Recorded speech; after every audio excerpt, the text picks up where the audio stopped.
ગુજરાત રાજ્ય આરોગ્ય કર્મચારી મહાસંઘ દ્વારા શરૂ કરવામાં આવેલી અચોક્કસ મુદ્દતની હડતાલ 8મા દિવસે પણ ચાલુ રહી છે, જે મામલે ગીર સોમનાથના કોંગ્રેસ ધારાસભ્ય વિમલ ચુડાસમાએ કર્મચારીઓની માંગને સમર્થન આપ્યું છે અને જણાવ્યું છે કે રાજ્ય સરકારે ગંભીરતાથી નોંધ લઈ તેમના પડતર પ્રશ્નોનું નિવારણ લાવવું જોઈએ।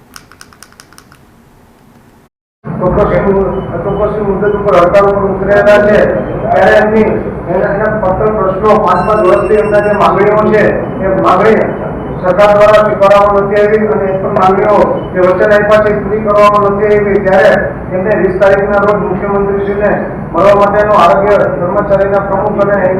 એમની જે કમિટી છે એને મળવા માટેનો સમય માંગેલો હતો, પણ એમને મુખ્યમંત્રીએ પણ મળવા માટે સમય ન આપેલો ત્યારે એ આજે ગાંધીનગર ખાતે હડતાલ ઉપર બેઠેલા છે અને ખરેખર જે કર્મચારીએ માગણી કરી છે હું એને સમર્થન આપું છું, યોગ્ય છે અને એમની સાથે ખરેખર આરોગ્ય મંત્રી ઋષિકેશભાઈ પટેલે એમની સાથે વાતચીત કરી અને એના પ્રશ્નોનું નિવારણ લાવવું જોઈએ, કારણ કે આજે કર્મચારી હડતાલ ઉપર બેસવાથી આરોગ્યને લોકોને કેટલી તકલીફ પડતી હોય છે અને લોકો ખૂબ હેરાન થતા હોય છે, ત્યારે હું આરોગ્ય કર્મચારીને સમર્થન આપું અને આરોગ્ય મંત્રી ઋષિકેશભાઈને મળી અને તાત્કાલિક ધોરણે નિવારણ લાવવું પડે।